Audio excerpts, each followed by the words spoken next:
그래서는 광고 낼 수 있는 사람, 올릴 수 있는 사람은 누구죠? 사장님만 올릴 수 있습니다. 소공은 광고를 올릴 수 있다 없다? 못하는 거예요. 계곡만 매물에 대해서 광고를 올릴 수 있다 이런 얘기지. 다만 계공은 광고 올릴 때 기본적으로는 요 명시할 사항이 있어. 명시사항이라는 것은 꼭 빼지 말고 집어넣을 거. 기본적으로 보면 여기 계공의 성명, 사장님의 이름이에요. 사무소 명칭, 사무소의 주소, 연락처, 중개사무소의 등록번호, 요렇게 5가지는 빼먹지 말고 명시하시라. 만약에 빼먹으면 백과예요. 크게는 2가지인데 하나는 계공에 대한 거, 또 하나는 사무실에 대한 거. 이렇게 사무실에 대한 게 4개예요. 명칭, 소재지, 연락처, 등록번호. 연락처가 이제 전화번호 얘기하는 거예요. 광고 올릴 때 보통 이제 2개 올립니다. 하나는 사무실에 그 전화번호 있죠. 그 다음에 2번째는 그 업무폰 해서 그거 하나 올리고 2개를 인정해줘요. 연락처. 요게 명시사항이에요. 자, 근데 여기 보면 명시할 사항 중에 보면 소공의 성명은 명시할 의무가 있는 사항에 들어갑니까? 소공의 소공의 성명, 광고 전단지에, 광고 매체물에 소공의 성명은 반드시 명시해야 됩니까? 성명은 누구의 성명? 계공. 그런데 소공의 성명을 광고 매체물에, 전단지에, 인터넷 매체물에다가 소공의 성명을 명시할 의무는 없는데 명시할 수는 있습니까? 네. 이번에 그 국토부 고시에서 그게 명확히 됐어요. 논란이 좀 있었던 거예요. 그러니까 명시할 의무는 없다, 성명은. 근데 명시가 가능은 하다. 그 사장님 이름 들어가고 소공 이름도 같이 들어갈 수 있다는 얘기지.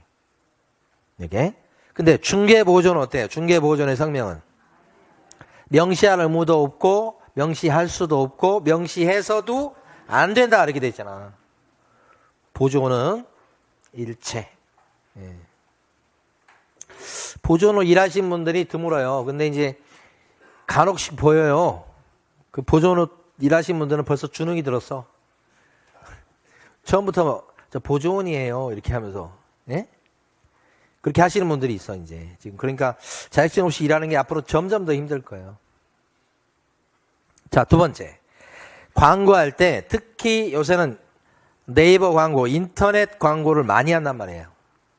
그래서 그때 인터넷 매체물을 통해서 광고할 때, 인터넷 표시 광고할 때는 명시할 사항이 늘어요. 명시할 사항이 빼먹지 말고 집어넣을 사항이 쫙 올라가. 암기해야 되는 것은 아닌데 보시면 그 부동산, 물건 소재지, 그 다음에 면적, 가격, 그 다음에 중개상물의 종류, 거래 형태, 매매냐, 전세, 월세냐 이런 거에. 자, 그냥 이런 게 있다고 보시면 돼요. 그 다음에 건물의 총 층수. 보통 표시를 할 때 이제 이건 뭐예요? 이 말을 보통 할 때 무슨 의미예요? 12층 중에 10층에 있다는 얘기잖아요. 근데 어제 전화 오신 그 손님은 남자분인데 자꾸 12층을 주장하는 거예요. 이게 무슨 해석을 못 하시는 거야. 그 12층 물건 13억에 나온 거 그거 자꾸 12층이 아니고요 10층인데요 그러니까 아니 12층 거 막 이렇게 우리 실장님 막 죽으려고 그러지. 그리고 이제 참 이게 그러면 이거 이제 입주해서 사실 거예요 아니면 투자 목적으로 하세요 막 이게 물어보잖아. 그러면 이게 지금 세입자가 들어가 있는 집인데 이게 13억에 나오긴 했는데 매매가 그 입주해서 사실 건지 아니면 투자 목적인지 굉장히 중요하잖아. 그거 물어봐니까 하는 소리가 그건 알 건 없고 이렇게 얘기하는 거야. 그 무슨 경우예요 그게? 우리 실장님도 이제 좀 단련이 돼서 좀 참긴 참는데 끊고 나서는 못 참죠. 끊고 나서는 이제 저한테 막 해대죠. 뭐 이런 사람이 다냐고. 그거 받아주는 사람 제가 그 역할이야. 그거 막 맞아. 진짜 별 사람이 다 있어. 막 이렇게 좀 불려갖고 또 스트레스 지수가 막 올라대나 막 뭐라 이렇게 하는데 그래놓고 이제 이렇게 뭐 퇴근해서 집에 가잖아. 남편이 뭐 얘기하잖아. 그러면 이것도 하나 못한다고 하면서 막 남편에서 싸붙일 거 아니야. 그러면 안 되는데. 그죠? 그래서 이런 사람들이 있어. 또, 하여간 뭐.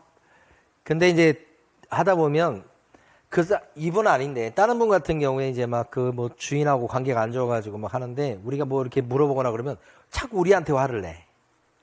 예, 우리한테 화낼 것도 아닌데, 그냥 질문했는데 본인이 막 화를 내는 거야. 그래서 제가 옆에서 쭉 들어보니까, 그건 본인이 주인한테 스트레스 받은 걸 우리한테 푸는 거야, 이제. 그러니까 실장님은 죽이려고 그러지. 뭐, 이따위 사람이 있냐고 그러면서 막 얘기하는데, 이제 그런 얘기를 또 해주지. 근데, 이게 고도의 정신적인 그런 스트레스를 받는 직업인 거야, 이게. 부동산 중개업이. 네? 네. 그래서 멘탈이 강해야 돼. 응? 뭐, 이렇게 하면 그냥, 들어왔다가 바로 나가버려야 돼. 들어왔다가 바로 나가버리고. 그걸 담아두면은, 이제 자기가 막 힘들어.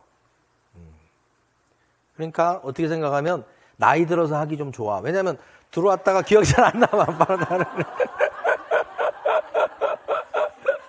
우리 다른 부동산님이 저한테 옛날 일을 막 얘기하는 거야. 몇 년 전에 막 얘기하면서 막 얘기하는 거야. 근데 저는 기억이 하나도 안 나는 거죠. 그래서, 나 기억이 안 나는데. 근데 그것도 기억 못 한다고 막 얘기하는데, 진짜 기억이 하나도 안 나요. 아니, 일주일 전 것도 기억 안 나는데, 몇 년 전 게 어떻게 기억이 나냐고. 자. 총 증수. 그 다음에 여기 보면, 준공 떨어진 날짜, 방향. 요새 방향 갖고도 진짜. 그 다음에 방 개수, 욕실 개수, 입주 가능일. 우리가 이제 이거 할 때 입주 가능일 요거. 근데 요새 왜 이렇게 자기 집이 나가지도 않았는데 와가지고 집 보러 온 사람이 그렇게 많은가 모르겠어.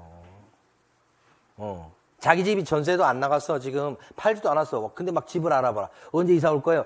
올해 연말쯤 이사 온다는 거야.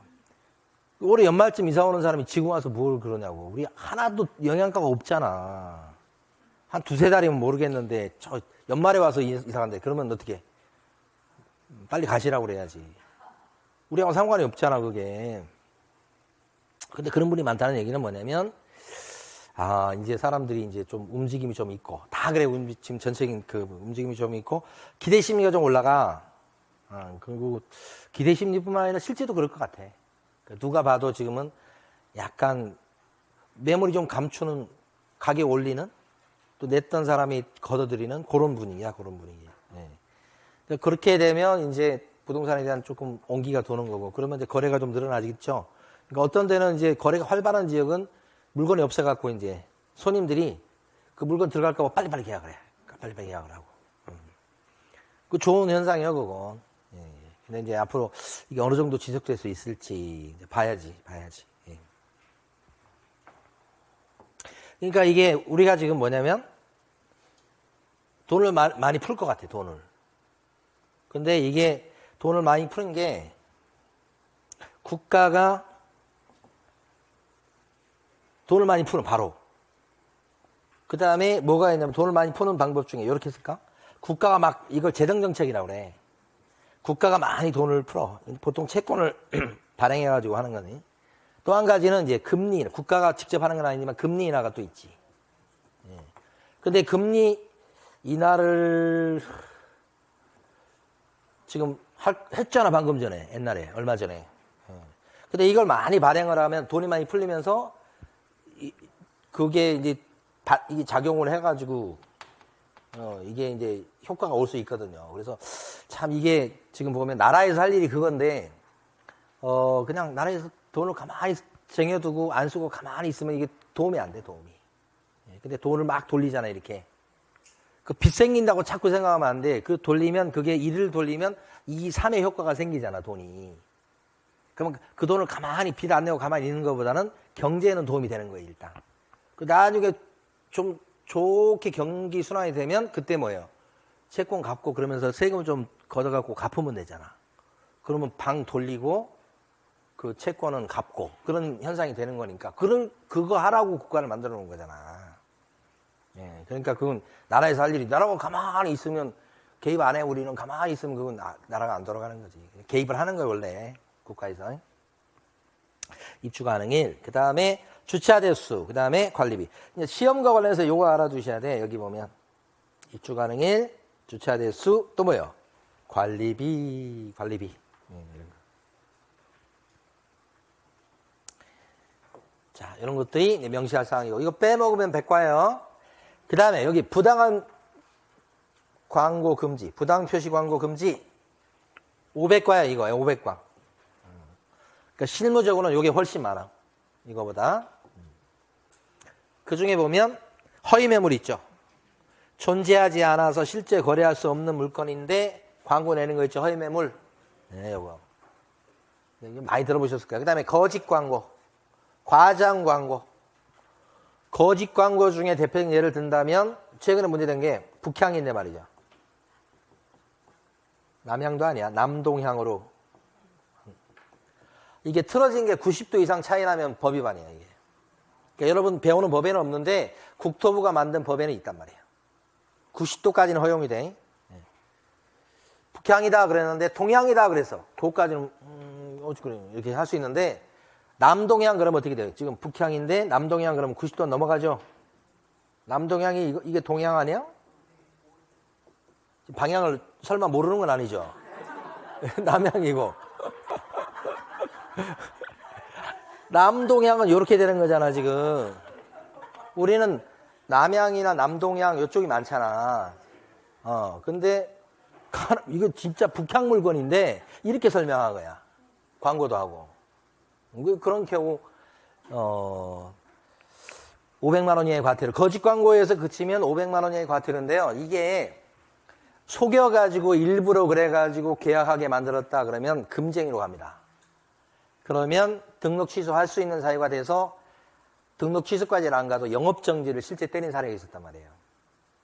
정도 차이입니다. 정도 차이. 그러니까 거짓 광고 올렸다 이렇게 단순히 잘못해가지고 잘못 파악해서 근데 이제 그 정도 되면 이제 과태료로 끝날 수 있어요.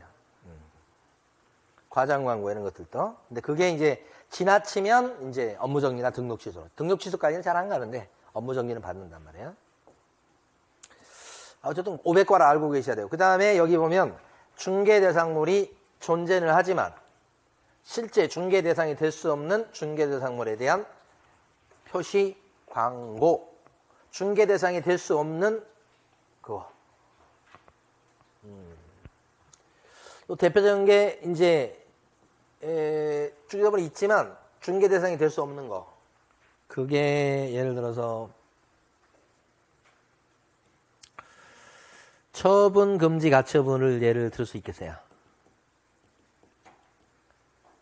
가처분인데 처분 금지 가처분 실제 이거 생략돼요. 가처분 등기예요. 가처분 등기를 언제 많이 해요? 그러니까 진도 걱정이 없으면 참 좋은데 처분 금지 가처분 언제 많이 하냐고. 여러분 해봤을 수도 있는데 이혼할 때 많이 해. 이혼할 때 남편이 재산 빼돌릴까 봐 가처분을 해놓고 하잖아. 이혼소송이 기본이잖아. 이혼 전문 변호사한테 찾아가면 가처분하고 시작하는 거잖아. 재산 분할할 때. 안 해봐서 몰라요? 안 해봤을수록 더 관심을 가져야 돼.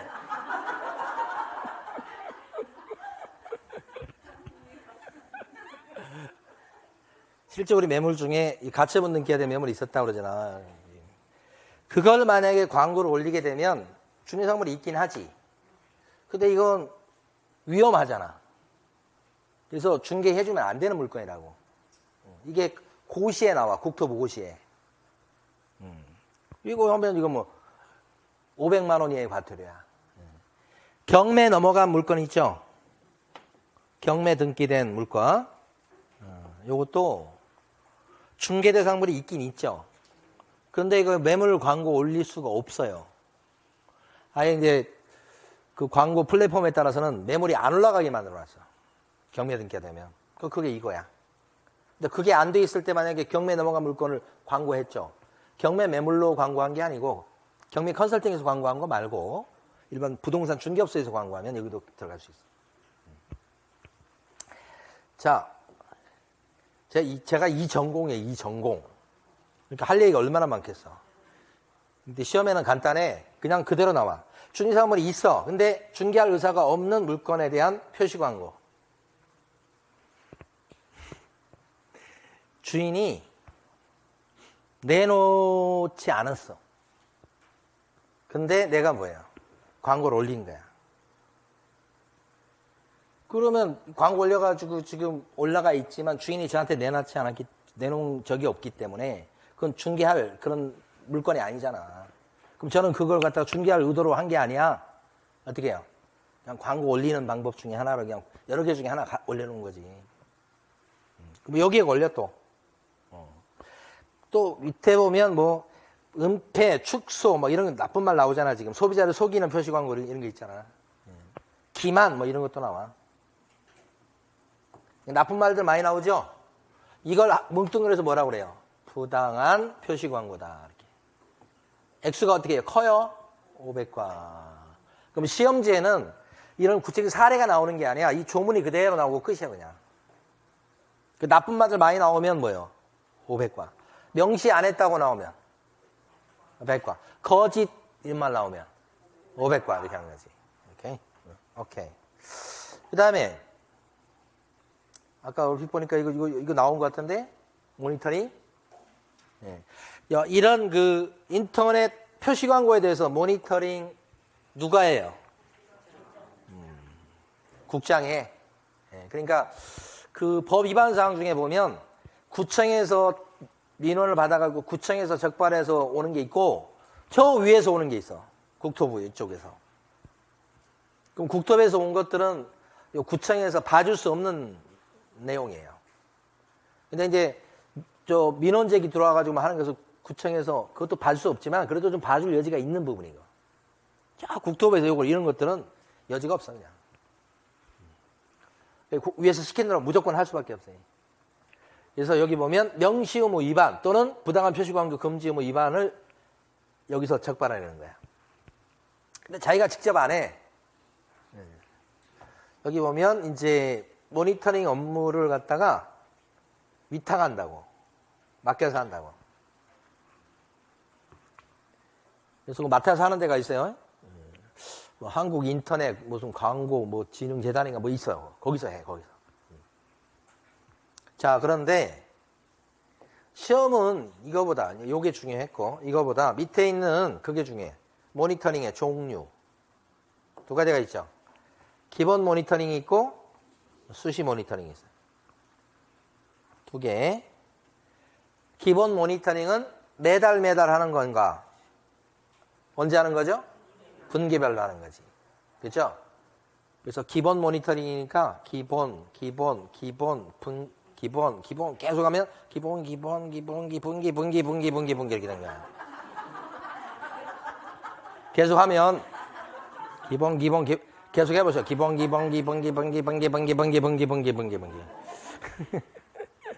세 달 한 번이에요 이거. 그리고 이것은 수시로 하는 거예요. 수시로 그때. 그런데 이 계획을 짜는 것은 기본 모니터는 세 달에 한 번씩 하는 거지만 계획은 1년에 한 번 짜. 12월 말일까지. 수시 모니터링 계획은요. 필요한 때 수시로 짜는 거야, 계획은. 그 다음에 계획에 따른 모니터링 뒤에 이제 결과 보고를 내겠지. 보고서 내겠지. 보고서가 특히 이제 중요하다고. 보고서는 기본 모니터링은 언제까지 보고서를 올릴까? 분기 마지막. 분기는 1월, 2월, 3월, 4월, 5월, 6월. 2분기 이제 끝나가네. 6월 달이니까. 요 분기 마지막 날부터 뭐요? 30일 안에 보고서. 그 다음에 수시 모니터링은 모니터링 작업을 끝내고 나서 며칠 안에? 15일. 제일 중요한 것은, 여기서 제일 중요한 건 요거고, 요거. 분기별로 한다는 게 제일 중요하고. 두 번째는 30일하고 15일이고. 이렇게. 그래서 출제 가능성이 높은 게 모니터링의 종류지. 뭐 나머지 내용들도 있긴 해요. 그런데 이제 이건 그렇게 중요한 내용은 아니니까.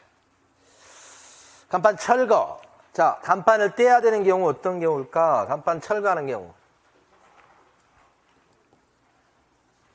간판을 떼야 되잖아. 떼야 될 경우 어떤 경우가 있을까요? 철거. 철거 나오는 순간에 우리는 처리 패치 하나 기억해야 돼. 간판을 떼야 될 경우가 처리 패치다. 처리, 애기에 패치를 붙이는 거. 처리 패치. 이렇게. 처리 패치. 그래서 요게 철거해야 될 사유. 간판 철거. 이가 뭐죠? 언제 철거하죠? 이전 신고. 그 다음에 요건요. 폐업 신고. 그 다음에 등록 취소. 이게 실질적으로 다 폐업의 의미입니다. 옮겨서 폐업한 거. 법을 어겨서 강제 폐업한 거. 그게 등록 취소죠. 자발적으로 폐업한 거. 그죠? 그러니까 이런 철거 사유에 들어가지 않는 것이 이제 휴업 같은 게 안 들어가죠. 휴업할 적에는 철거한다, 안 한다. 휴업할 적에. 그대로 간판 둬도 돼요. 영업정지 당했을 때는, 업무정지 당했을 때는 간판 어떻게 해요? 철거 사유가 아니죠. 요게 출제 안 된 거예요. 업무정지 말고 등록 취소일 때 철거 사유. 그래서 요거 암기하는 게 중요해요. 이것들은 아니고, 이런 사유에 들어가면 간판을 언제까지 뗄까요? 떼야 될까요? 지체 없이 철거. 어디 가서 지체 없이가 중요한 거예요. 처리 패치, 지체 없이 철거. 만약에 철거 안 하면 어떤 제재를 받나요? 철거 안 하면 100만 원 이하의 과태료 사유에 해당되지 않는다는 게 출제 영순이야. 과태료가 없어. 대신 안 뗐으니까 간판을 어떻게 해요? 대신 떼지요. 대신 떼. 철거 명령도 없어. 왜냐하면 이 법의 이 조문 자체가 철거 명령을 나타내는 거예요. 이때 떼야지 이런 뜻이니까. 안 뗐죠? 그럼 바로 뭐로 들어가요? 대집행. 이때는 어느 법에 따라 대집행한다고 그랬어요? 그치. 행정대집행법입니다. 자, 사무실에 걸어둘 거. 이거 암기하셔야 되는데. 요새는 이거 뭐 어기는 사람이 없으니까. 자, 사무실에 걸어둘 거 뭐가 있을까요? 암기할 때 게시할 서류, 등짝을 보고 자요. 등을 보고 자는데도 그래도 사랑해. 이렇게. 등을 돌리고 자지만 그래도 사랑한다. 왜? 살아있으니까. 뭐 살아있는 것 자체가 소중한 거 아니에요? 살아있으니까 볼 수가 있고, 살아있으니까 만져줄 수 있고. 자, 공부 잘하고 못하고 뭐가 중요해? 그죠? 우리 이제 큰 놈한테 저는 진짜 기대하는 게 하나도 없어요. 그냥 살아있으면 돼. 이렇게 등 보고 자요. 게시할 서류. 등이 뭘까요? 등록증 원본. 만약에 분사무소라면 신고 확인서 원본. 분사무소는 그 다음에 본은 보증 설정 증명 서류. 자는 자격증, 이것도 원본. 근데 자격증은 뿔이 있어요. 이렇게 뿔이. 하나는 사장의 자격증, 또 하나는 수공의 자격증을 게시해라. 이렇게. 그 다음에 요는 요율표. 게시. 걸어둘 거. 게시할 서류. 그다음에 마지막에 사랑해 할 때 사는 사업자 등록증. 이거 나중에 생긴 거죠, 사업자 등록증. 네. 부가가치세법상의 사업자 등록증을 게시해야 되겠다. 요렇게. 게시할 서류가 요렇게 5가지. 안 걸어두면 이거 위반하면 뭐예요? 백화. 그죠? 이 게시해야만 하는 서류 중에 실무교육 수료증이 있을까요? 없죠. 아주 대표적이에요. 실무교육 수료증은 게시할 서류에 들어가지 않는다. 그런데 사무실에 갔더니 실무교육 수료증을 걸어놨다. 법 위반이다, 아니다? 아니다. 최소한 요건 무조건 걸어놓을 것이고 나머지는요. 걸어놔도 그치. 안 걸어놔도 오케이. 별거 막 많이 걸어놨잖아. 자, 그 다음에 이제 넘어가서 명칭. 요것은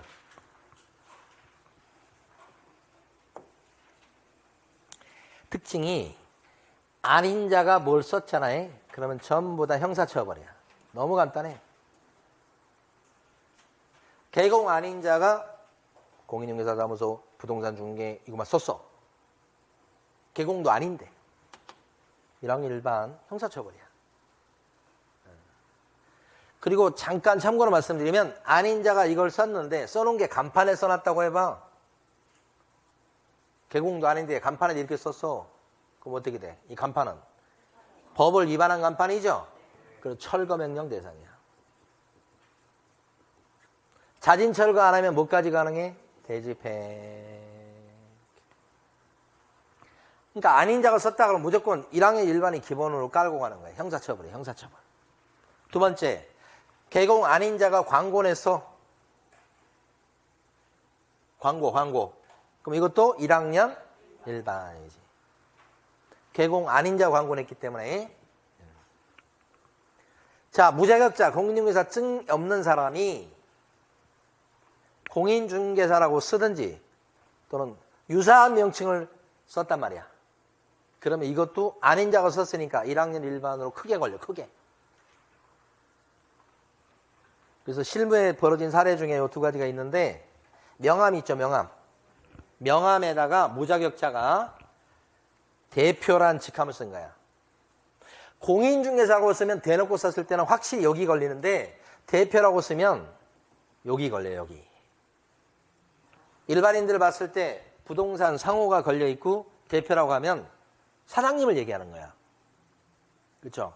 그러니까 여러분들도 이제 부동산 사무실 가고 그랬을 때 거기 있는 그 부동산 사장님한테 사장님 이런 것도 뭐 괜찮은 표현이긴 한데 대표님 이렇게 불러주면 더 좋아해. 예? 그래서 좋게 불러서 나쁠 건 없잖아요. 막 부동산 사장님들끼리는 서로 대표라고 그래. 다 대표야. 근데 무자격자가 대표라는 명칭을 써버리면 상호가 있는 상태에서 써버리면 공인중개사 아닌 자가 공인중개사하고 비슷한 명칭을 쓴 거라고 보는 거야. 이게 걸린 거라고, 이게. 그래서 이때는 형사처벌이야. 1학년 일반. 이 장난이 아니야, 이거. 고발 대상이 돼요, 고발 대상이. 두 번째, 이거 무자격자인데 발품 부동산 카페라고 간판을 달아놨어. 응? 간판이야, 간판. 아까 이외에는 명함이었죠?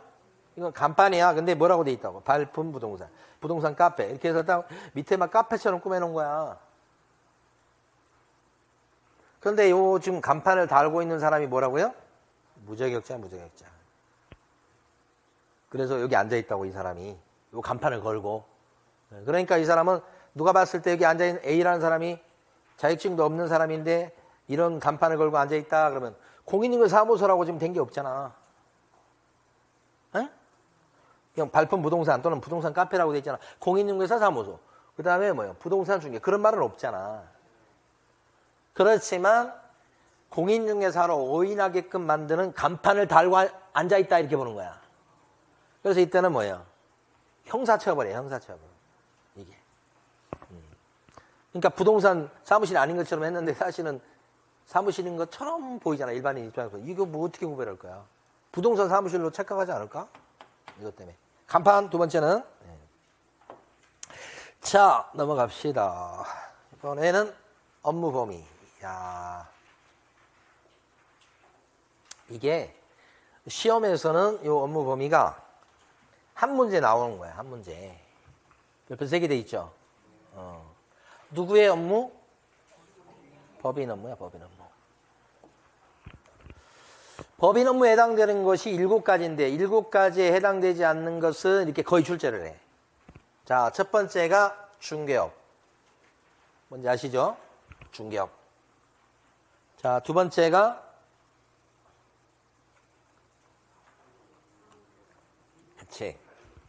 상업용 건축물하고 주택 2가지에 대해서 임대 관리해 주는 거. 임대 관리 업체가 많이 늘었어요. 근데 임대 관리 업체 중에 보면 관리해 준다고 해서 위탁 관리하면서 사기치는 데도 있으니까 조심하셔야 돼. 예. 그 임대 관리 업체 같은 경우에 대표적으로 사기치는 방법 중에 하나는 뭐냐면 주인한테 이제 관리해 주겠다 이렇게 해가지고 그 보증금을 받으면 조금 눈치가 보이니까 월세만 받아요. 그런데 그 월세 말고 예치금이라고 하는 걸 받아. 예치금. 보증금하고 성격이 틀려. 보통 예치금은 한 2달치나 3달치 월세를 묻어두는 거야. 왜냐하면 그 월세 살면서 뭐 어디 부수거나 그런 일이 생길 수 있기 때문에 그거 비용 생각이 돼서 한 2-3달치를 묻어놓는다고. 근데 월세가 예를 들어 100만 원이야. 그러면 예치금은 한 200이나 한 300 정도 되는 거라고. 근데 그게 1000만 원을 묻으라고 한다는 예치금을. 또는 그 이상을 묻으라고 한다든지 그러면 의심해 봐야 된다. 왜요? 그렇게 많이 묻으라고 하면 그것을 가지고 도망갈 가능성이 높아. 그걸 임대관리업체 사기라고 그래. 임대관리가 뭔지 아시겠죠? 대신 관리해 주는 거 사기치는 게 아니고 그런 사람도 있다 이 말이지. 이런 임대관리를 갖다 해주는데 2가지 부동산에 대해서 해주는 거야. 하나는 뭐예요? 쉽게 얘기하면 상가. 또 하나는 주택이지. 이렇게 임대관리해 주는 것을 밥 먹듯이 하는 것을 임대관리업이라고 그래. 임대관리업. 이게 중개법인 업무에 들어가. 임대관리업이. 임대관리업과 임대업은 같은 말인가요? 임대업은 이건 월세 받아 먹는 거고 임대관리업은 관리해주고 보수를 받는 거지. 완전히 틀리지. 여러분 임대관리업을 하고 싶으세요? 임대업을 하고 싶으세요? 임대업이지. 임대관리업은 그걸 대신 관리해주는 것일 뿐이지. 중개법인은 임대업을 할 수 있는 게 아니고 임대 뭐예요? 관리업을 할 수 있다 이 말이에요. 근데 이 말하고 똑같은 말이 부동산 관리를 대신해주는 업무다는 거죠. 관리 대행업 하면 같은 말이에요. 같은 말. 부동산에 대해서 관리 대행을 어떻게 해요? 해준다고. 대신해준다고 관리를 관리 대행업이다. 같은 말.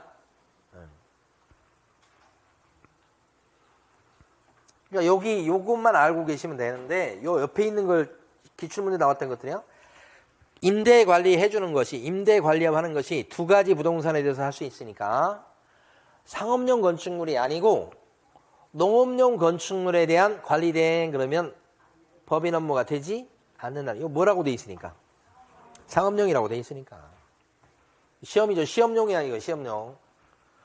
공업용 건축물에 대한 관리 대행 그러면 안 된다고 하시는 거예요. 자, 그 다음에 3번이 바로 그 유명한 부동산 컨설팅이에요. 여기까지 하고 쉬겠습니다.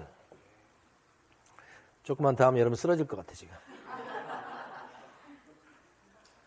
이용에 대한 컨설팅, 상담이 컨설팅이에요.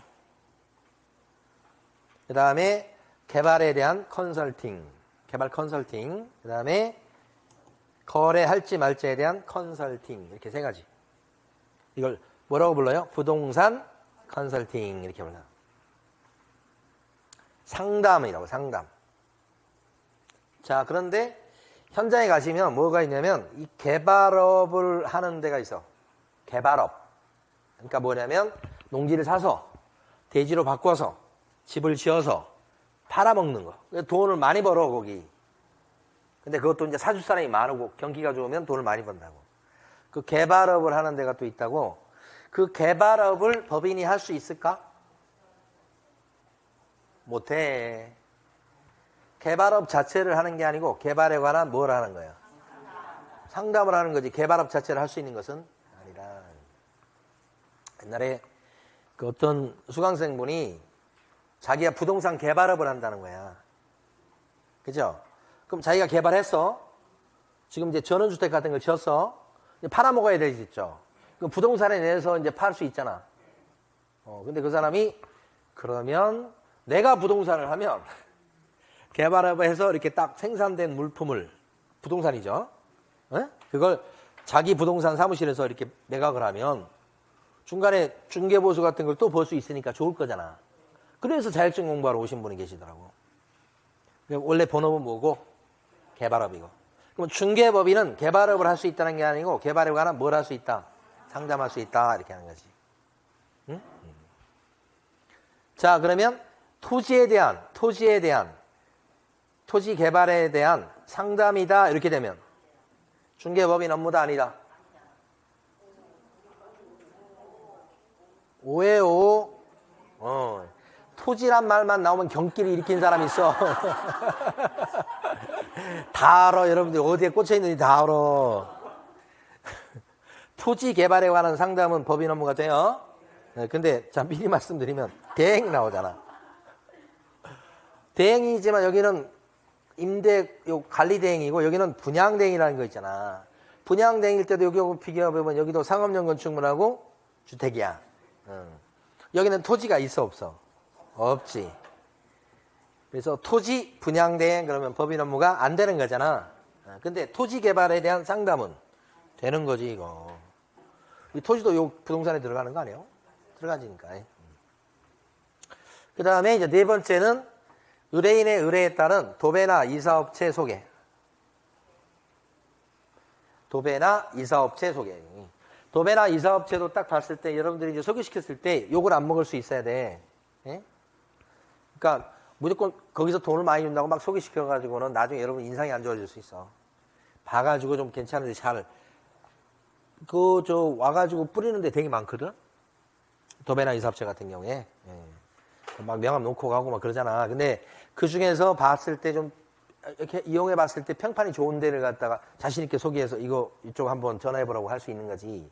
그냥 좀 돈 준다고 그래가지고 아무 데나 했다가 나중에 욕을 우리가 먹을 수 있으니까. 예?